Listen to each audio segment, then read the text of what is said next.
Hey everyone, today is April 6th and I'm super excited to share with you a video that I've been wanting to do since I started my YouTube channel over a year ago. And that is how to start a garden the simple way and how to start it right away. You don't need to know everything before you start a garden. When I first started gardening, I tried to read as many books as I could, Google as much as I could, YouTube videos I was watching and investing a lot of time because I didn't want to screw up. But really at the end of the day, I should have just got started and got some simple things to get my plants and seeds in the ground and then started learning as I go. I think most farmers, even farmers that have been growing for many years, still are learning as they grow older and garden year to year. So if you're looking for advice from an expert, go ahead and change that channel because I am no way, shape, or form an expert.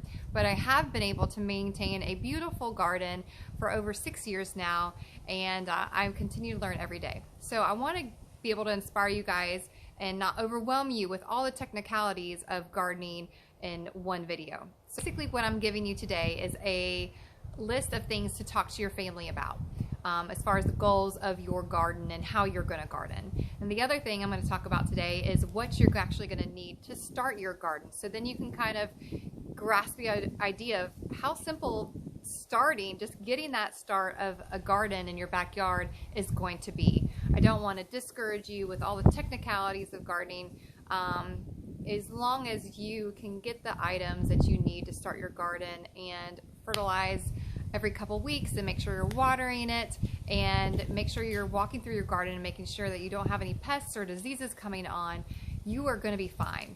I still kill plants. I used to have a plant graveyard, so I had a serious brown thumb. But with a little bit of wanting to learn and gaining knowledge from asking questions and learning along the way of my gardening journey, I've become a better gardener, and you will too. So just to get you started, you want to first pick out a spot in your yard or on your balcony that gets at least 6 hours of sun a day. You can certainly grow lots of vegetables in less sun, but ideally 6 hours of sun every day is going to be ideal for a large range of vegetable plants. You want to make sure that spot is close to a water source. You don't want to be bucketing water to the corner of your yard where you don't have any irrigation or a hose or even a spigot to put a hose onto. So try to find something that is close to a water source. The second thing you need to do is talk to your family about what type of gardening you plan to do. Are you going to do a traditional garden like I have in my backyard, which is basically, gardening in the ground, an existing soil that you have?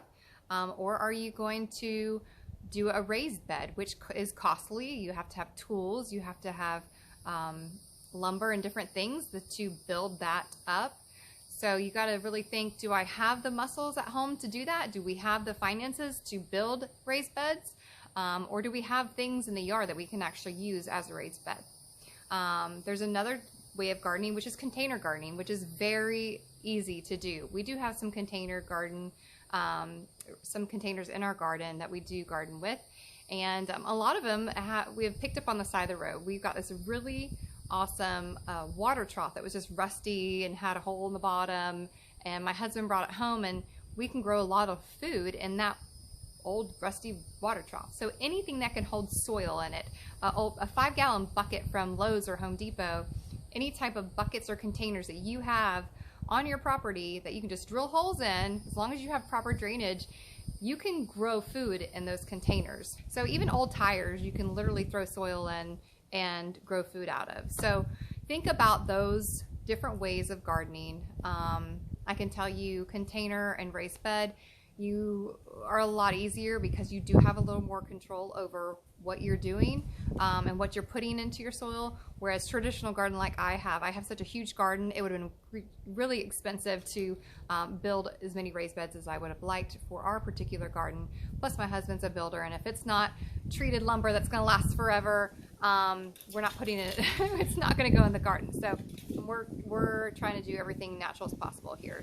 So the third thing is that you want some inspiration. So, and don't get overwhelmed by going on Pinterest and seeing all the beautiful raised beds and beautiful gardens. If this is the first time you're gardening, start small. You know, 4x4, a 4x8 is a nice size garden for a small family. So you certainly don't want to get overwhelmed with taking on something that's way too big.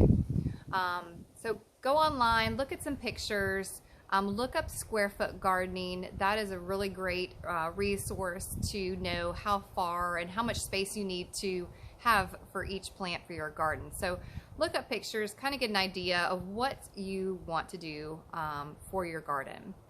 So the fourth thing you want to do is talk to your family. Get your kids involved and get your spouses involved in what type of vegetable plants and seeds they want to see in the garden. So kind of let everyone put their own input into this garden because then everyone's going to enjoy it, and it will be, you know, a lot more fun for the children to have a hand at picking some of the vegetables and the seeds that they want to grow themselves. Thing you want to do is get a list together. Get a list together of all the materials that you're going to need to build your raised beds, or the containers that you're going to need to buy.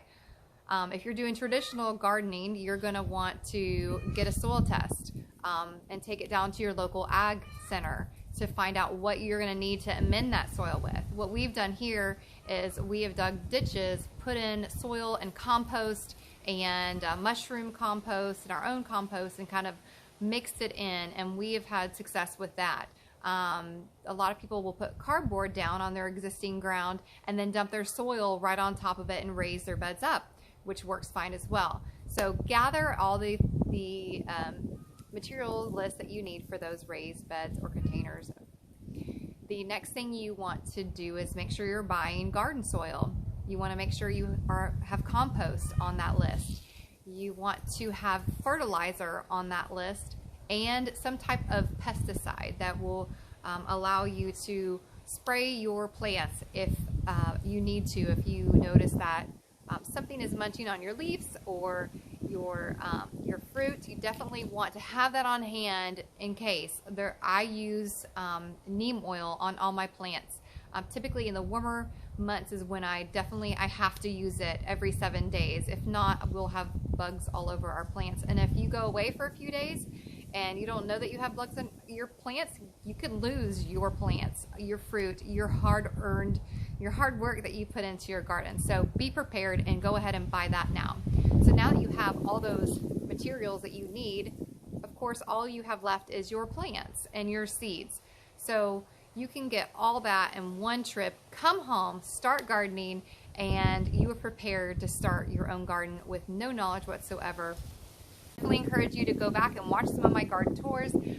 Guys, check those out, and subscribe if you want to see any more of my videos. I hope that you guys all stay safe, and I can't wait to hear about the gardenings you're starting. So I love pictures. I have people send me pictures all the time of their kids, and it's really heartwarming to me to see those pictures. So please share. And if you guys are looking for more inspiration, I love posting pictures of my garden, the beauty that I see every day I walk through it. It's probably one of my favorite things to do every day, is to walk through the garden and just go, wow, this is beautiful, and I want to share it with the world. So definitely make sure that you follow me on Instagram, which is Southern Dirt Gardener. I hope you guys stay safe out there and get to gardening.